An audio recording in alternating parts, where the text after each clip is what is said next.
Um, Good afternoon, everyone. I welcome all of you to the orientation and the first training program of the Case Study Club. I extend a special welcome to our guest for today, Mr. Arihant Jain. Thanks a lot, Kanupriya. Thank you. Most welcome. The Case Study Club is a part of HR College of Commerce and Economics, and I'm extremely happy to introduce HR College to all of you. With a history of over 60 years, HR college students have excelled all across the world in all domains, including the corporate sector as well as the non-profit sector. Now HR College has become the constituent college under the newly formed HSNC University. The strength of HR College lies in its extracurricular activities, and it offers to students this along with excellent academic standards. Under the leadership of our principal, Dr. Pooja Ramchandani, this magnificent all-round culture at HR has scaled new heights. Dr. Pooja Ramchandani has supported and encouraged student communities such as this club to outperform and overachieve. Through her guidance, today, the Case Study Club is also launching its series of training booklets. These booklets will be a readily available guide to all students who are willing to learn the science and art of strategy and consulting through solving case studies. May I now request Dr. Pooja Ramchandani to please inaugurate the first training booklet of the Case Study Club of HR. Yes, I hereby declare this club launch, and let's inaugurate the first booklet of our club, our initiation from students.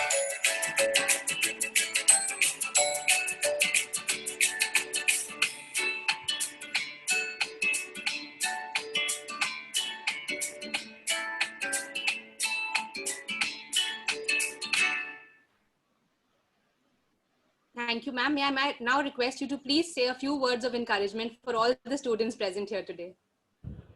A warm afternoon to all of you, and a very different initiative by Professor Kanupriya and the students of the club that they call it as Case Study Club. When I heard this for the first time, and I said, what will you all do? I mean, what is Case Study Club? And then when the students interacted with me and they said they want to train students on an important aspect of industry when you get hired is problem solving. A case, a problem, a situation where you come up with different alternatives to solve these cases is what the mission of this club is. I would say a student body is a very, very important and a different initiation under the time that I have taken over as a principal under Kanupriya. And yesterday when we were speaking to Kanupriya, I said, don't just let it to only case study competitions. Interact with industry, and what a great opportunity that Arihant has joined in from McKinsey, who all are told, who was told to be the stalwarts in case study analysis, who are stalwarts in mentoring industries, various clients into their different business situations that they help industries. And I now told them that now onwards, that you should collaborate with industry, and I'm giving this job to Case Study Club. You should interact with various industries, various organizations, tell them to give you their problems in the form of case, and you should be able to solve it.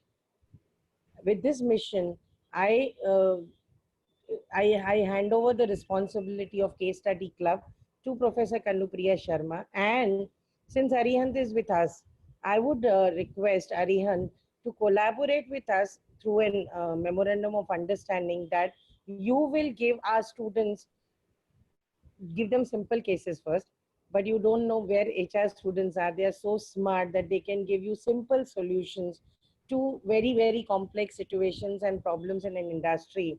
And we want to train our students to get into analytical mind, problem solving techniques, think about solutions in a different way, get out with, come out with different alternative solutions. So if this case study club, I told them if you can name yourselves as HR consultants yesterday. So there was a name that we thought that a young team of youngsters, of our students, inclusive of our first year, second year, third year, can connect with industry, and McKinsey can help us in this area to connect us to different situations or problems of an industry, and our students get a hands-on experience from various industry mentors on how to come out with solutions, how, what kind of analytical tools they should know when they want to get into industry, and it will help them to become employable.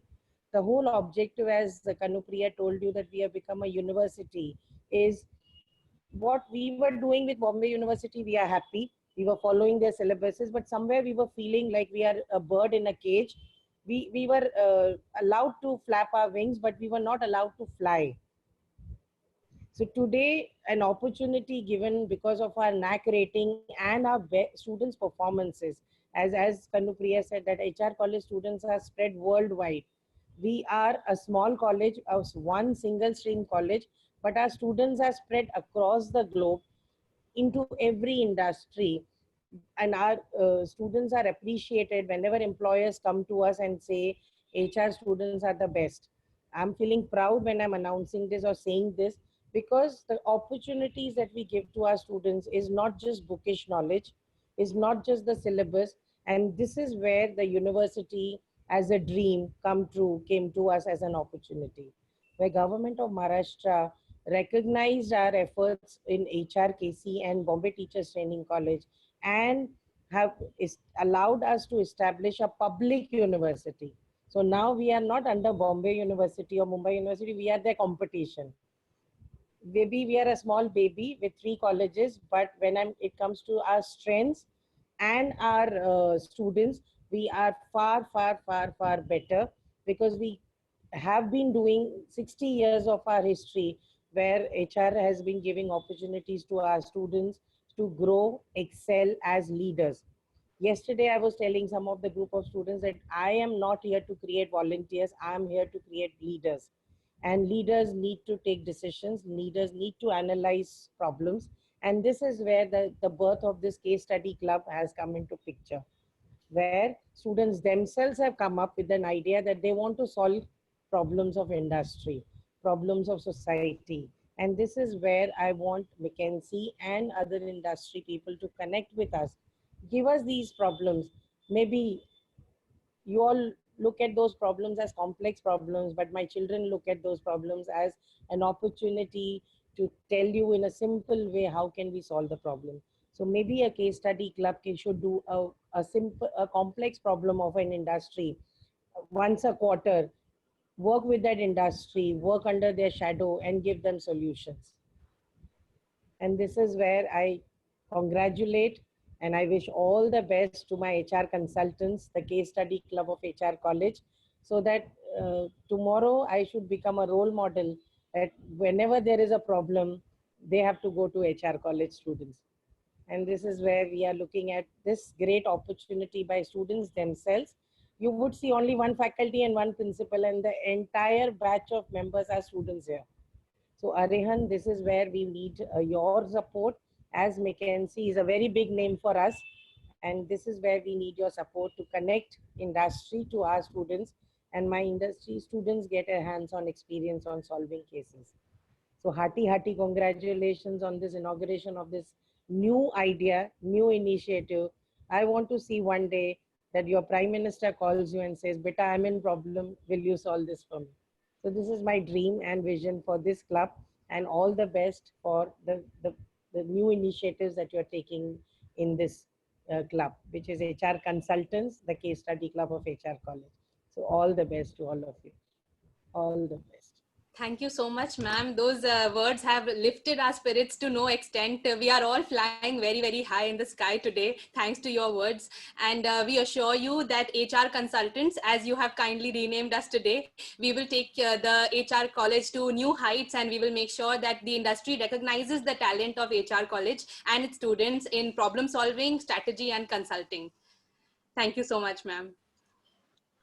So now I request the marketing department to forward the training booklet to all the WhatsApp groups and the students who have enrolled themselves at the case study club and who have enrolled for this session today. Moving on, I request Mr. Arihant Kapileshwari, the president of Case Study Club, to take the presentation forward. Good afternoon, everyone. We welcome you to the orientation and our very first training session here at the Case Study Club of HR College of Commerce and Economics. And on behalf of all the members of the Case Study Club, we are really glad to have you here. So I am Arihant Kapileshwari, the president of the Case Study Club for the year 2020 to 2021. And I will be briefing you about the club and what we do here. So before we continue with the proceedings, as one has rightly said, never neglect an opportunity for self-improvement. A quote that sticks with us here at the Case Study Club as we synergize aspects that we have studied on paper to presenting these with a practical mindset to a room full of intellectuals. So a little bit about what the Case Study Club stands for. As they say that learning never stops, it also happens to be the core ideal here as we attempt to learn, unlearn, and relearn concepts and strategies as we pave our way through casing. So we have a two-pronged model that firstly focuses on overall intellectual nourishment for our club members through organizing such levels of trainings, interactive activities, and team development sessions that build them for the world of casing, along with adding to our invaluable corporate mentors. And secondly, we introduce our members to a plethora of opportunities in the field, so giving them the platform to represent the club and the college nationally and internationally for the various competitions and conventions that we have sourced. So now I request Karthik Rao, the Vice President of Corporate Connect, to take the presentation forward. Before instituting the club, we decided to set a vision for the same. One that we envisaged would be the founding pillars of the club, something that would help our members stand out. Diving back into the past, after participating in numerous national and international level of case study competition, we realized the paramount importance of centralized club within the college. That would not only help in providing students with such an opportunity, but also most importantly, as Arihant stated, train them and mold them accordingly, coupled with corporate exposure. This led Sneha, Arihant, Priyanshi and I, under the guidance and constant push of our faculty advisor, Kanupriya ma'am, to form Case Study Club of HR College, with the three driving values choose to align with our club's activities being competition, innovation, creativity, the perfect ideals for the individual's holistic development. Now, I request Alisha, Vice President of PR and Sponsorship, to take this presentation forward. Hello everyone, I am Alisha Sali and I'm the Vice President of Public Relations and Sponsorships Department. HR College has a rich history of participating in various national and international case study competitions and bringing home trophies. The students of HR College have represented in various international competitions including HSBC Asia Pacific Finals, KPMG Innovation and Collaboration Challenge, the Marshall International Case Study Competition, and many more. I would now like to play a short video of achievements of HR College.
So far, the Case Study Club has encouraged students of HR College to participate in 24 competitions, and there are many more case study events in different domains coming up, such as the Tata Imagination Challenge and ASCM by Deloitte.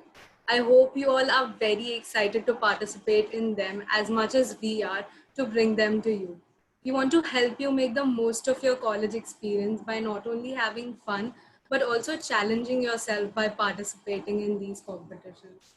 Now I request Neha, the Vice President of Marketing, to take the presentation forward. Thank you.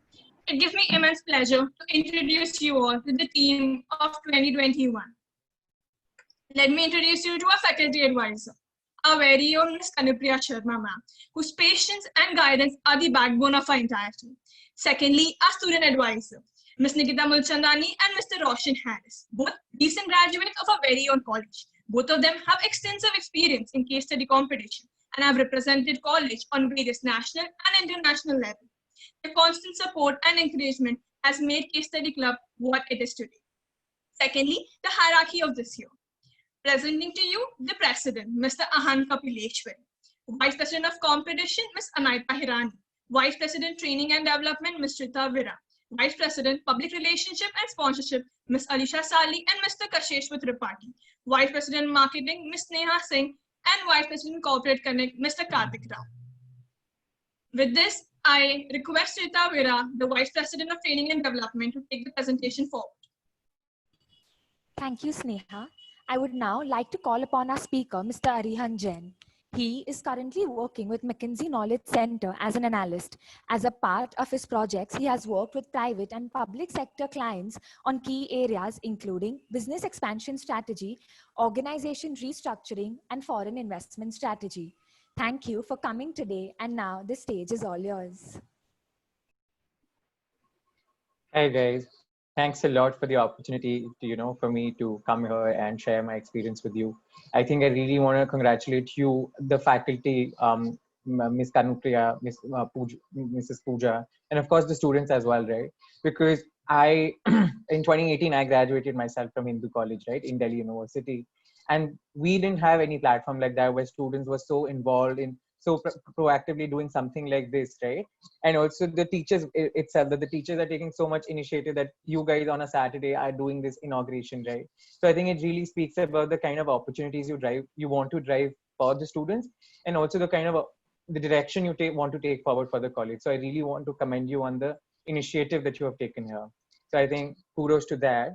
Secondly, I think now I come to the topic at hand, right? I think, which is case studies. As I had discussed earlier as well with all the folks that are connected, right? My experience to case studies, I think, has been a lot limited, but I would not say limited, but I think very specific to sitting for placements, right? Because as you guys know, whenever you have all these companies that come up for placement interviews, and for them to assess your capability or even your thinking, case studies and guesstimates are the way to go for them. Because honestly in our college or in DU circuit, at least till when I was graduating, case study competition were not the rage. Like we were really not ever aware that these are such certain competitions where you can really work with the industry directly. You can gain that experience. You can of course get some money off the side also along with the experience, right? So a lot of my experience is limited to placement. However, having said that, I think a lot of experience from there is transferable to case study competition as well. So I think I'll take forward to how you should really approach one case study. I think the point in matter is in a case study. So for example, Abhi, right now, let me run through a very basic approach, right? I think when somebody details out what you want to do, I think it's very important to first think of the problem statement that you're trying to solve for. I think it's very important. So for example, if somebody narrates to you a situation, right? For example, this is me telling you a situation. It is very important for you to drill down as to what the problem statement is and to identify the qualitative and the quantitative metrics there. I think if they're trying to solve for something in terms of quality, in terms of, because right now, the kind of way we are moving in industry, I think we are all moving towards data-backed answers. I think even in quality, we want certain metrics to back it by, even of course quantitative, like your facts like revenue, facts like cost, they're all metrics backed, right? So there's no escaping there. But for example, if you're looking at customer feedback, right, you look at feedback, you look at anything, there's some data back to it. So I think we are moving towards a data backed answer framework, where you should really think about, in terms of the problem statement, how you want to solve for that problem statement and what is essentially needed to solve that. I think one is defining a problem statement, right? Secondly, it's very important to have a structure and a framework. Now I'll throw in some words that I've extensively used in my McKinsey career, but while solving cases, I used to think, right, that these don't make sense, they do not seem intuitive. But once you start working, you really understand that how important these words are and how they actually make sense when you start working. So I think when you are given a case study, right, I think let it be for a placement interview where you have much lesser time, or let it be a case study competition where you have time and you can really delve into how you want to go about it. I think foremost, it's important to think about a structure. And I think a structure should definitely always be MECE. Now, when I say MECE, right, it's mutually exclusive, collectively exhaustive, right? So for example, when you're talking about something as simple as profitability, your structure should always be something like, okay, we are talking about increasing revenue or decreasing costs. That is how your bridge should form. Like that is how, and then you in your revenue, you have different levers. In your cost, you have different levers, right? For example, if I were to give you a case and I talk to you about, I tell you that we want to improve profitability for a certain client and we want to solve for it. So if you directly, jump, okay, I think cost is the issue, let me attack cost first. I think it's important for you to explain to the person who's taking an interview or person who you're presenting to that this is the proper approach that you have in mind, and this is your hypothesis for first, then going with cost. Because this is very important for him to understand what your thinking process is. Because bear in mind that case study, at the end, the final answer is not, what they're looking for. The final end-to-end answer is not the end all. Because of course, they are talking about a business problem that they'll solve over months, which they're asking you to solve maybe in a matter of 30 minutes or like in a case study competition over days, right? They don't expect you to come across with a foolproof, 100% solid, tight answer. What they expect you to come out with is a very thorough structure. And so first you create your thorough structure, right? Which should definitely be always easy. And then for each, you should have a basic starting hypothesis of how you want to attack each, right? How you want to solve for that. I think another aspect of case studies that I've always noticed, and that is in the past I've realized, right? So once you attack a particular case studies, and so for example, if you're at this point in a case study, you want to do a guesstimate, right? You want to a certain something, you want to make certain assumptions. You always have, even though assumptions generally work normally, like you can take a sensible assumption, but the assumption should always come from some sort of, common sense. For example, I'll give you a real life example where I was interviewing with a firm in January, and I had been given an estimate that I had to guesstimate the amount of sanitary napkins if a government school wants to distribute sanitary napkins, right? And like in the state of Bihar, then how many sanitary napkins do you need? I think earlier to begin with, they had told me the number of students enrolled in Bihar, so that solved for me, right? I did not have to figure out how many students were there. But I think I did a very grave mistake when I said that your gender split will be 50-50, because that we assume, right? Because even though sex ratio is a bit over indexed on the male side, but generally for the sake of convenience, you do 50-50. But then the interviewer pushed me, right? He said, do you really think that in government schools, and even in the class, for when you're looking at sanitary pads, you look from class 9th to 12th, right? Where higher dropouts are there for girls. Do you really think a split will be like 40-60, 50-50?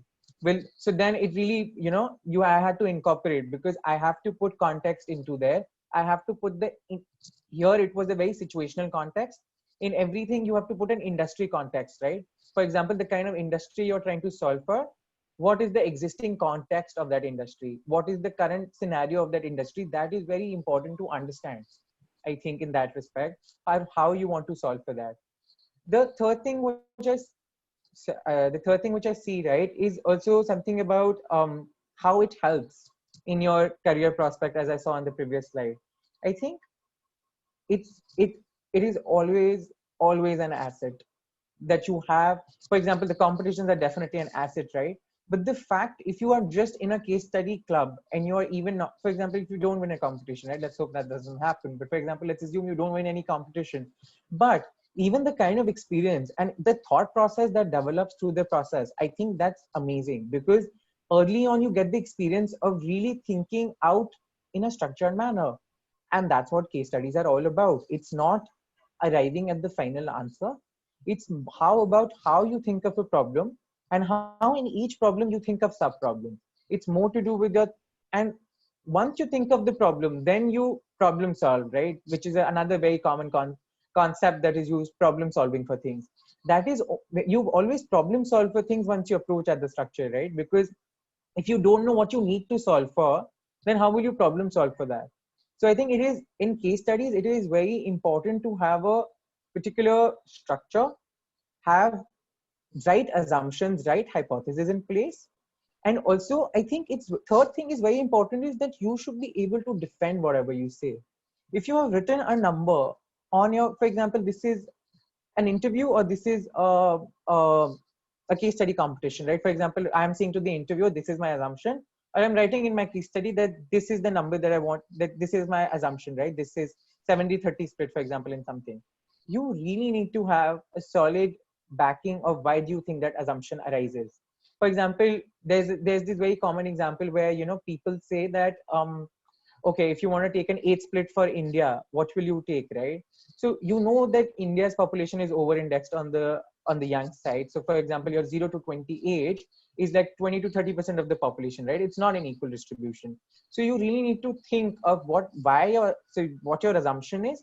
You really need to know the behind of that assumption, and be able to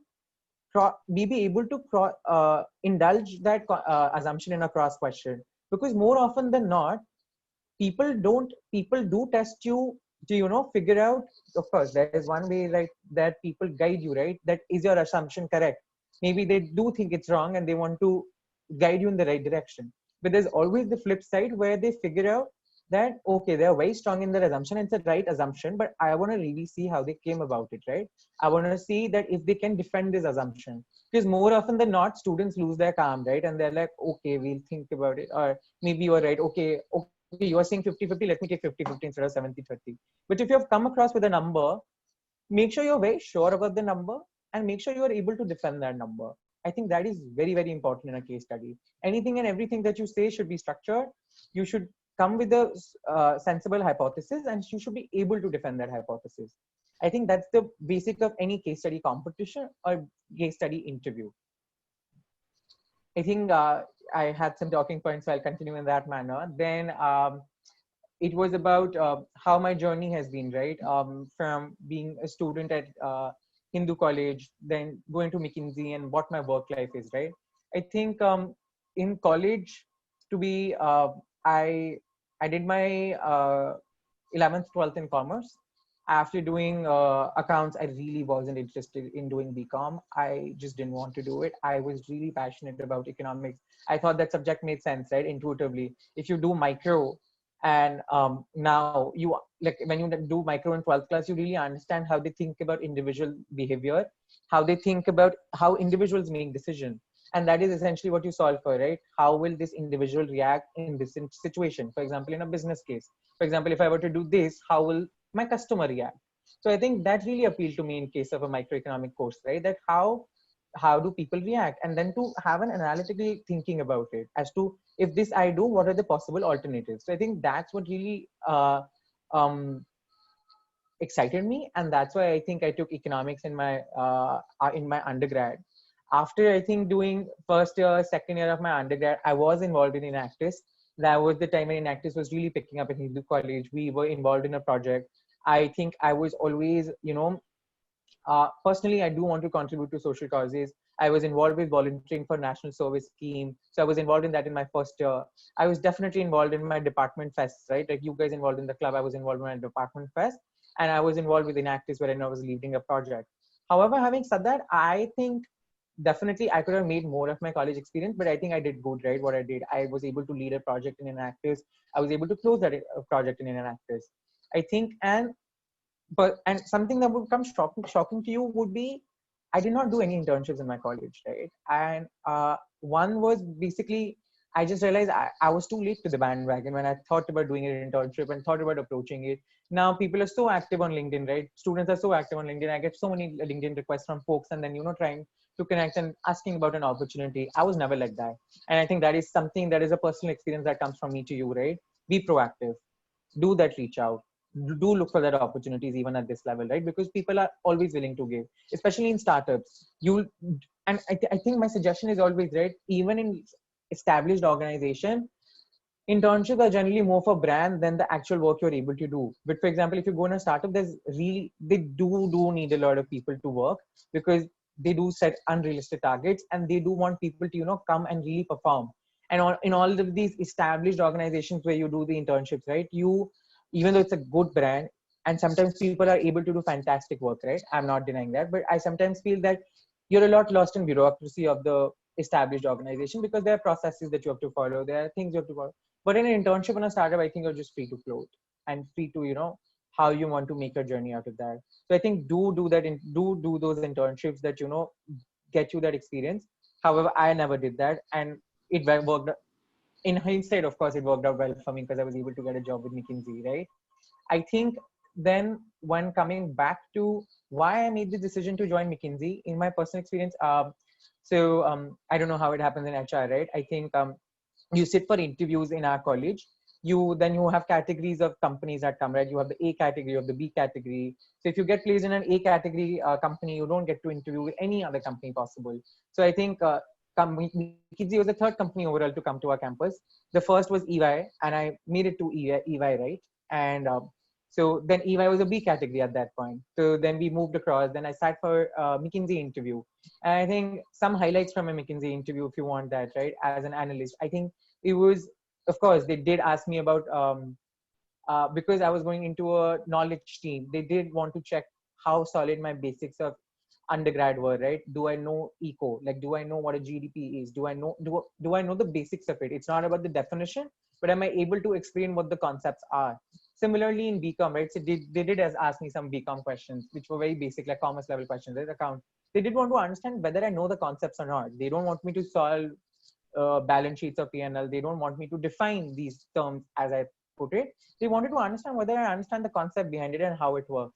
So it's very important in your work and also important in your studies to understand the concept behind it as opposed to just the bookish knowledge, right? I think that's a very important lesson. And then secondly, to have a very good answer prepared, that I think these are some standard questions that you always need to be prepared for. Why do you want to do this job, right? How does this job fit in your scheme of things? Why should they select you, right? How do you differentiate yourself from other candidates? Then what are your long-term goals in general? Because an organization, if they're looking for if they want to retain you, right, they would want to know your long-term goals. How do you want to progress? And definitely, of course, right, you should have a very, very solid college experience. Like, tell me about yourself, right? You should have a solid answer for that prepared always. You should always have a template that should go by how, and it should always be structured, and it should tie to one thing. Like, it should literally, every experience that you have had from school to college, you should tie it in such a way that makes it relevant for the employer, that, okay, whatever this has happened in my life, that makes me suitable for the job. That is why I'm applying for this job. So you should always make sure that you tie in your answer so that's the essence of essay writing also, right? You should always tie in your whatever you say to one point at the end, that, okay, everything that my experience has been, it has led me to this job. Or everything that has experience has been, this has led me to apply for this job. So I think that is very important, right? These are my very few basics for even from a placement point of view. Then I got my placement. I joined McKinsey Knowledge Center. It was a great experience, right? It's a great brand name. Definitely, I would not deny that at all. The great brand name, I think that comes, it opens up you to a lot of opportunities on the outside, because people do recognize the McKinsey brand name. Even you are in the knowledge center, right? You're not on the front end side of things, but they do realize what kind of experience you're able to get from your college. So I think that was one aspect, right? So in terms of a general day at work, I am working across diverse cases. There are multiple requests that come in, multiple from different clients, different geographies, different you know, different industries, and then you're just trying to solve how do you. So for example, if you have, sometimes it's a blank request, right? I want to figure out what is this, like how do I go about this. Then it really is, the onus is on you to figure out, okay, if this is the problem statement, again, this is the case study approach, right, that carries over to your job. This is the problem statement. What all do I think do I need to solve for that, and how can I provide that in the best of my ability? I think, and in terms of talking about a very key project that I had done, so McKinsey recently released a report on called India's Turning Point, which was basically about how India can have a sustainable trajectory of growth till 2013. What's the reform agenda that was involved in it? I was involved with part of that report. So, for example, if I can tell you about quick thing that I had done, right? I was involved on power sector because we were saying that India's power costs are higher. That was a problem statement, right? India's problem costs are higher, and that's manufacturing in India is not competitive. Then that, of course, involved a lot of search as to why India power costs are higher, right? You have to figure out. So there is three chains in India power, right? It's generation, transmission, and distribution. We had to really read up and figure out, where the issue lies here. Then we figured out that, of course, everywhere there's a small issue, but the major chunk of the problem lies with distribution. Then you have to really drill down and analyze and talk to people and analyze what is the problem in distribution. And basis those problems, you have to come to targeted solutions that are mapped to those, right?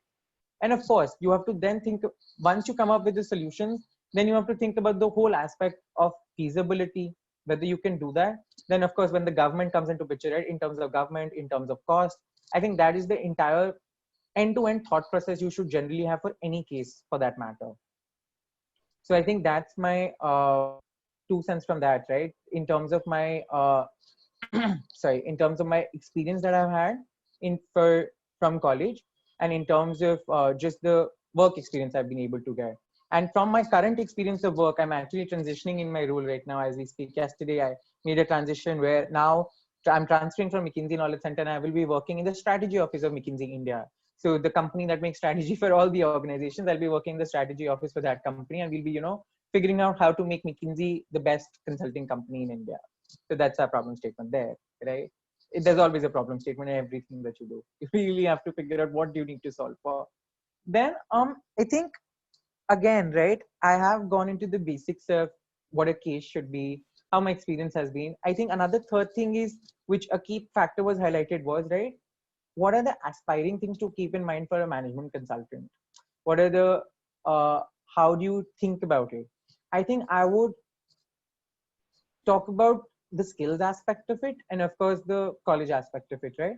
I think the college aspect of it is, please do not ever think that your grades don't matter. When we got shortlisted for McKinsey Knowledge Center, they took our CVs, right? And they did and then everybody got invites. Okay, you are invited, you are not invited, etc., etc. And then one of my best friends didn't get invited, right? And I personally think she's smarter than me in terms of thinking and in terms of how a thought process works. But she wasn't, because the cutoff had been set by college as 7.5 and she was 7.1, I was 7.8, she didn't make it, right? I think it's very important to have a decent level of grades. Never ignore that. I understand there's a lot of talks on LinkedIn about, how grades are not important, how it doesn't matter. They always matter. I'm not saying they're everything, but there are certain sets of, so if you are in a different kind of industry, right, where you are, okay, you are very talented, you are like, you want to go into the arts, into performing arts, then of course grades don't matter for you, then your skill matters for you. But if you're in a kind of industry where they have to look at a thorough profile, right, then grades have to matter. You cannot. And I think Ms. Kanupriya, of course, will also emphasize on that grades do matter. And right now I'm applying for B schools as well. They do matter. Even I am sport, if you have a 90% above, you have this marks. If you have 80 to 90, you have this marks. So please never not think about that. Even with many consulting, many other extracurriculars in college, always do have decent grades maintained. Then second point comes about doing extracurricular in college, right? I think that's how you differentiate yourself in terms of when you sit for jobs, right? And if you are able to exemplify leadership positions in your clubs, the different clubs that you have, right? In actors, maybe you have a finance club, this is a case study club, right? Then I think that experience definitely adds. And I would stress for all of you to actually gain a lot of experience out of this, to really strive for this. Because I think even though you put that on your CV that you were this title in this club, and you might even write something about it, right, what you have done, but genuinely getting that experience out of it, genuinely being able to push the envelope and being able to, for example, transforming this club into actually something that comes into fruition. And then you really have something, right, to say that we just started this club and we were be able to do this number of mentorship sessions. We were able to convert these kind of competitions. I think this is very important, to actually just the club, not for the sake of it, but actually getting something out of it. For example, if somebody here is an actress, then really having a transformational impact in an actress. Then if something is in FIC or finance cell, then really, having metrics where you are educating students about it. So I think it's important to have very good quantifiable metrics, because that's how you differentiate yourself. Because when employers ask you straight off the bat what you've done, it's just the college experience that counts. It doesn't count that you're in prefect school, because a school and a college is a different ball ground or playground altogether. So make sure you get the most out of your college experience. Then I think in terms of skills that you need to have for aspiring management consultants, and of course the interviews that come with it, I think you really you need to be a good problem solver. I know this term is over abused, but it genuinely holds. You really need to be able to think about things and think about them in a structured manner, right? It is very important to have a framework. Framework always kicks ass. It always works. It is, people love when you make frameworks, especially folks in consulting, your old MBBs, right? They love when you make a framework out of things and you then explain it. I think because people understand structure, that's how people work. There's this concept called MBTI personalities, right? Where you have the 16 personalities. McKinsey is so much heavy on it, because they want to understand what kind of a problem solver you are. And then they try to match the kind of teams that are based on your thinking personalities. Like a structured person there should always be a mix of structured and unstructured person, because that's how it adds value to the team. So I think it's very important in general to have a structure on your things.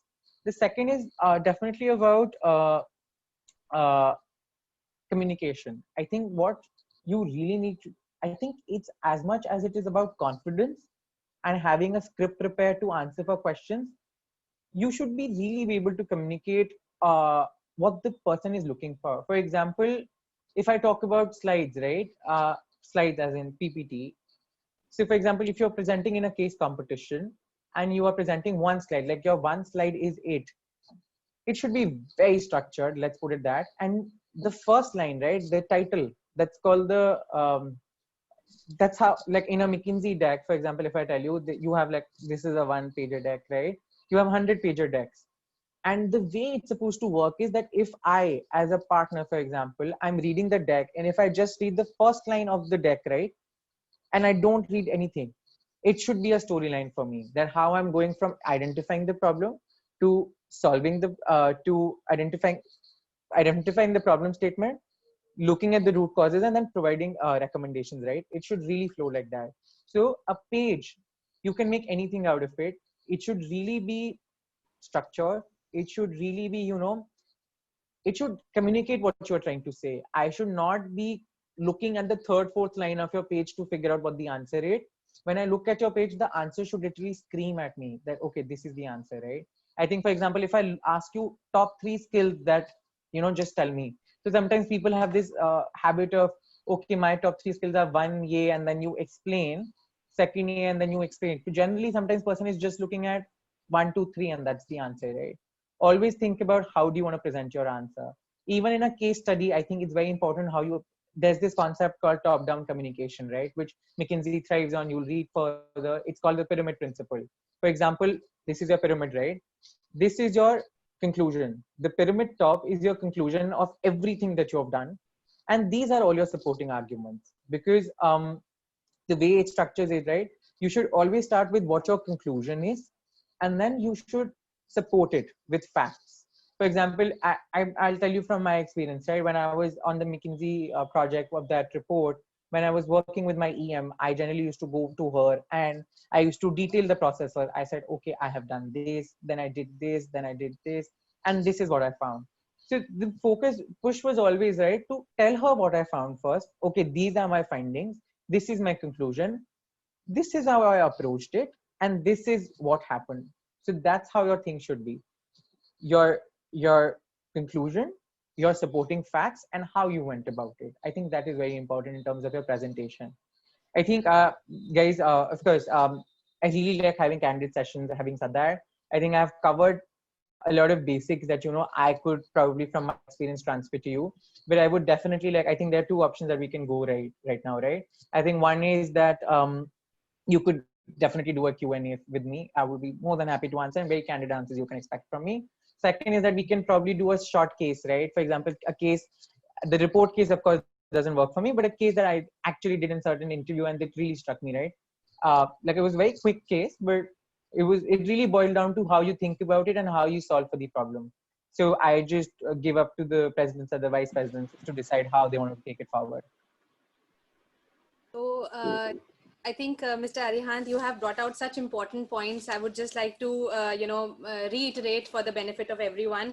I really like the fact of the top-down approach that you spoke about. That's something that is pretty new, and I really think it makes sense, because to start with the conclusion and then the supporting facts and then the process is something which a lot of students, I feel, and personally for me also, it's something that I really want to learn, because we end up going through a story kind of a format. Yeah. That, we have done this and that's how we've done this and now we have concluded this. While I think the top-down approach makes better sense, and it definitely is more impressive for someone who's listening to the answer, and does give them what they need in the beginning, and then we can always support. And that, I think, was a brilliant learning for me.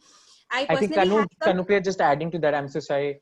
I think, as I understand, in case study competitions, when you proceed with levels, right, then at the end levels, you're presenting to the direct CXO level, right? And I think that's when the top down really matters, because they don't want to look at the process at all, right? They just want to look at your key insights. They may not even want to hear your supporting facts. They just want to look at the three top key insights that you've come out. And I think that's the key, right?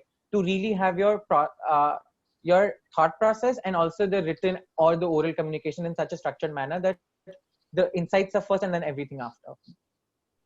Wow, that's great. And also the McKinsey framework that you spoke about.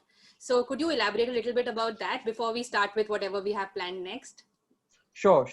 I think I'll, of course, explain that. And I'll come from a personal example, right, where I was doing that. So, for example, if you're given a problem statement, right, it's very important to have a McKinsey framework in the sense that when you are thinking about things, it should really form into a framework and things should not mix, right? For example, if I go to a basic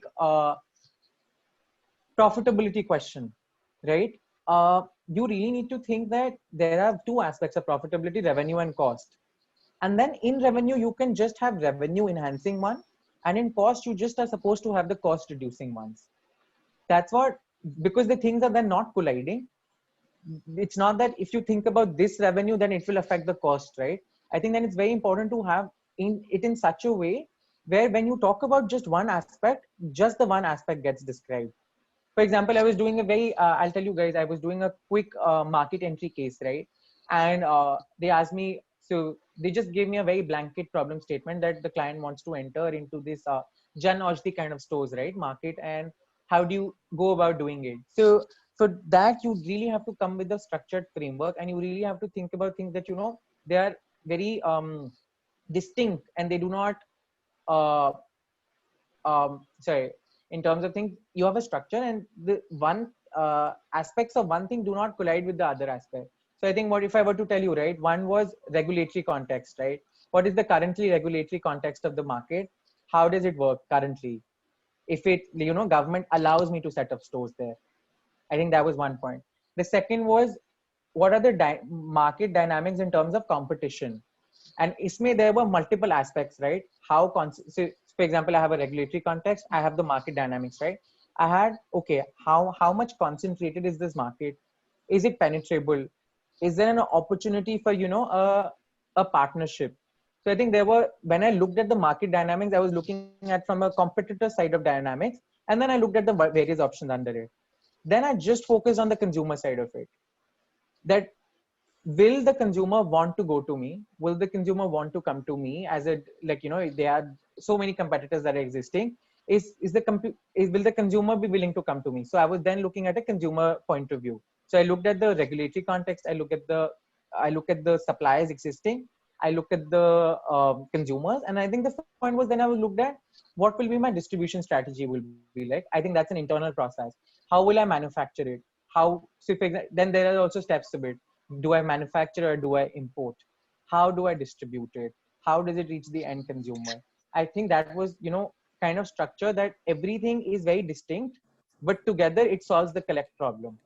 So I think that's where the MISI structure and framework comes to very handy. Thank you so much. And so we are really keen to go ahead with the case study as well, as long as, and also with the question and answer. But I think the time would not permit us to do both. So I leave it up to the vice presidents to decide. Should we go with the Q&A, or can we have the case study on a different day, maybe something like that? I'm sure Mr. Arihant won't mind us disturbing him again. Sure, no worries. So we would definitely want to have the case study, live session with you one of these days. But I think today we would have to go ahead with the Q&A. So sure, no worries, no worries. Yeah, Kasheshwar, would you like to take it forward? Thank you, ma'am. Thank you, sir. So hello, I'm Kasheshwar Tripathi, Vice President of PR and Sponsorship Department. So now we will start with the question answer session. So if anyone has any questions to Mr. Arihant or to anyone in our team, you can write your question in the message department. Please drop the questions.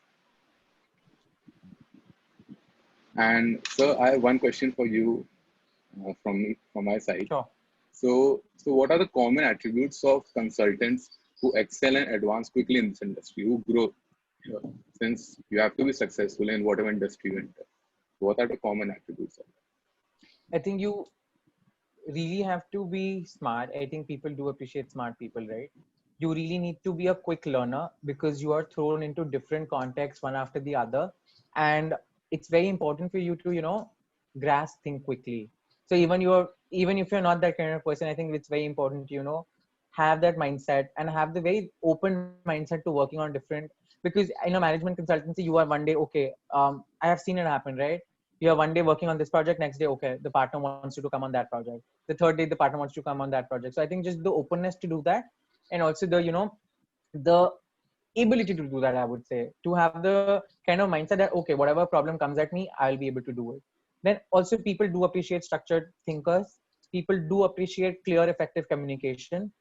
And of course, right. So these are, I think, the 4 key things that I highlight out. And then definitely, how passionate and driven are you to advance yourself in that job, right? I think it's a lot of factor of that, but people do appreciate you being a structured thinker and a clear, effective communication. I think because that is what consultancy thrives for, right? Because you have to think about things and then you have to present it. So these are the 2 aspects. And if you are good at those 2 aspects, I think you will always climb the ladder, as I've seen people do it. Thank you, sir. So one more question. So you talked about guesstimates. So Yeah. How to solve those guesstimates? Like you have to solve such complex questions in minutes of time. So how to do that? Like what should be the approach to solve the guesstimates? Also, if you could explain the meaning of guesstimates, because a lot of our viewers here today may not know what is the meaning of guesstimates. So if you could explain that as well.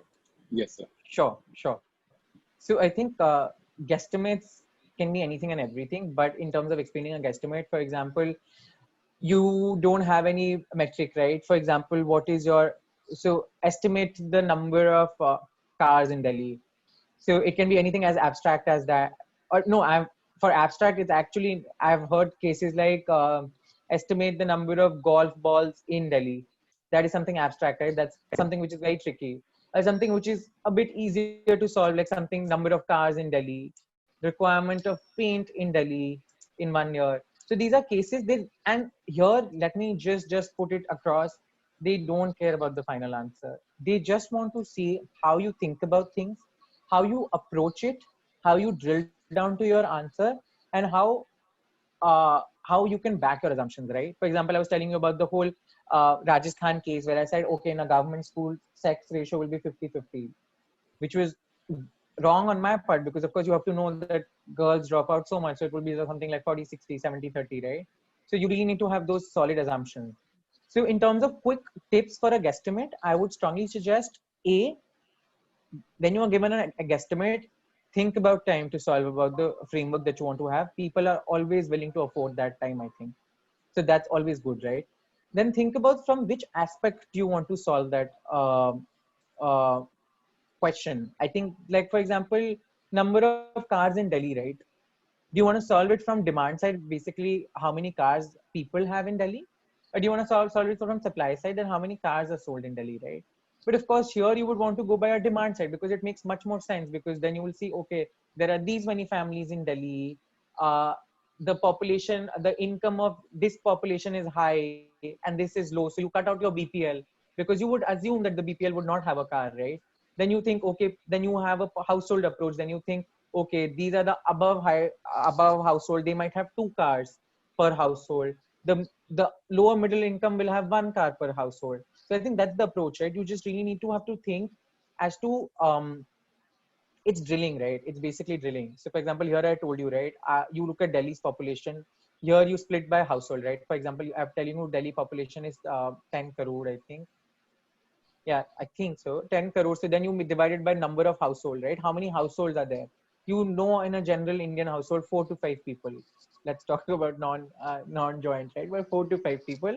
So then you have 2.5 crore household. When you have 2.5 crore household, then you have a income split here. What are the number of BPL? Then you can take an assumption that on overall India level, you have 20 to 30% poverty, right?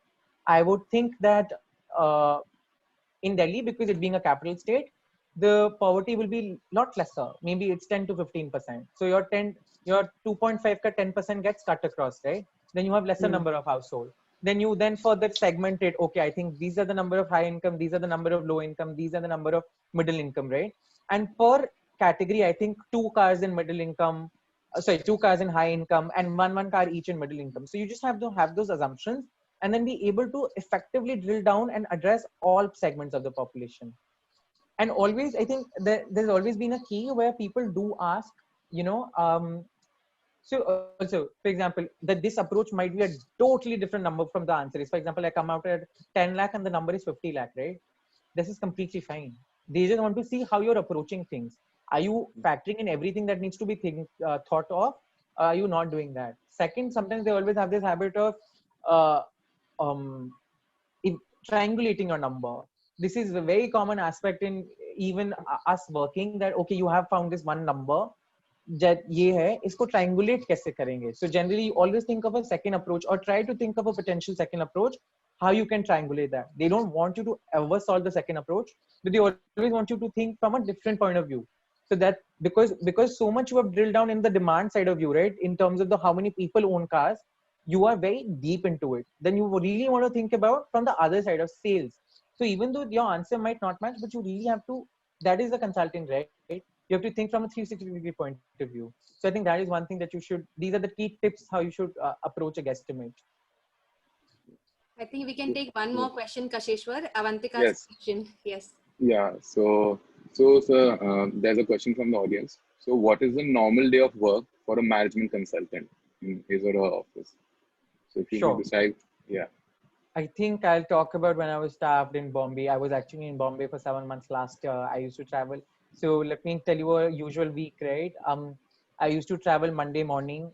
I took a flight Monday morning. It used to be a very, please be prepared for long nights, long days. It's tiring, but of course it's rewarding, right? I used to travel Monday morning. I used to come. Then you are always based in team, right? And in team you have a manager. And then every day you have proper discussions. Acha, this is your work stream, everything. So so for example, in a case interview, divide cost, revenue, and then in cost, so for example, cost is a separate work stream, revenue is a separate work stream that somebody handles for. So for example, I'm doing the revenue work stream, right? Then you really then I have to really think about, okay, is wali work stream mein karna kya hai? What are the kind of things I need to solve for? So first I have to figure out what are the root causes, right? It might then include talking to a lot of clients, talking to them, getting their thoughts there, talking to partners, senior partners, and talking to your manager on the team that how do you want to approach this. Then basically coming out with like proper Excel bagged answers, proper pages, right? Consultancy runs on pages. You need to have slides. You need to be good at slides. You really need to present your thoughts very well. So then you are in a day, you could be PSing, problem solving with different stakeholders as how to solve for that problem. You could be preparing pages to present to a partner. You could be, you could just be doing hundreds of things, because it's such a dynamic industry. Every day is not the same, but of course, in overall, you are solving for one thing, that you have to have a conclusive result to your work stream. I think that is it. Of course, having said that, there is a lot of work. There are days when you put in 13, 14 hours of work. There are days, but of course, it's all rewarded, right? When you get that appreciation from your partners, when you get that appreciation from your clients, when you get that appreciation from anywhere, right? And of course, as it's a good industry to get into, and a good industry to start your career with, to be very honest. Because of that, I've been like, it just opens up to you a lot of opportunities, right? And for example, let me put it very candidly. The reason why I'm here also is because, I have that branding of McKinsey, because it comes with a certain sort of experience. It comes with a certain set of um, repute that comes with it. So I think, of course, it's very good to get into it, but any kind of strategy role or any kind of ops role also, I would specify, because these are two skill sets that a person should have, right? Strategy, which management consultancy brings out a lot, and second is ops, right? And I think your startups are very ops heavy. So, for example, your Uber, your Urban Clap, your Swiggy, everything, they're very ops heavy. You really need to solve for things, right? So they're and I think it's just fantastic. These are two skill sets that you build in your career, and I think, yeah, this is a very long answer, right? But the day of a consultant is very dynamic, but it's very fun filled, I would say. Thank you, sir. So we are done with the question answer session. So Han, I would like to take you over to Yeah. take the presentation forward. Yeah. Firstly, Han? thank you. Yeah. Firstly, thank you so much, Arihant, for contributing your time and talking to us, especially at the first very orientation and training session of Case Study Club of HR College. I can personally say that this was extremely helpful. I mean, I'm sure even the other members as well as me were literally taking notes of everything you were saying, because it was so insightful. Because, a lot of us want to get into the management consulting or the advisory role in general, and getting someone to speak here from such, as you said, such a good brand name really helped us, and even got made us think what we are actually in for, made us consider a lot of things. So we are really grateful to you for that. In fact, we had a lot of questions, but we are short on time. So on behalf of all the members, I would like to thank you. And we also have an important announcement to make, that we would further be expanding our scope of work and operations, with the core focus on the overall development of the HR college student into a market savvy professional of tomorrow.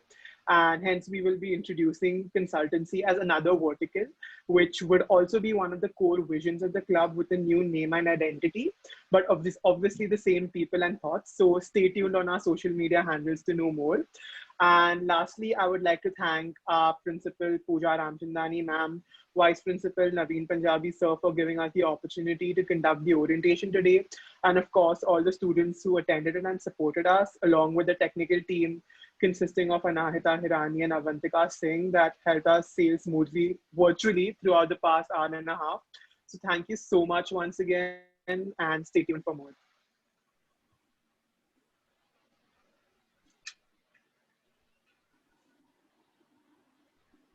Thank you, Arihant. Thank you for joining us today. Thanks a lot, Kanupya. It's always great to tell students, because I remember being in my final or second year, right, and feeling clueless and not knowing things. So it always helps when you can. I I I'm always open to coach people, right? I think it's fantastic when you get to share your experience with people. And I would definitely ask the team to reach out to you for that that live case that you suggested that we should do. Sure, definitely. I think it would. For me, it would more come from a very placement sort of view, how you want to approach in a, I'll take it directly from a case study that I had done with someone, right, for my placements interviews. And I think that'll help people to understand really what kind of, answers you're looking for, and how should you essentially solve for it. So I'll definitely be, more than happy to take that session. Yes, that would be really great. And I'm sure it'll be a learning experience for all of us. Thank you so much for joining us. Thanks a lot, Kanupya. Thanks a lot, guys. Thanks a lot. Thank you. I'll drop off. Thank you. Thank you, sir. Thank you.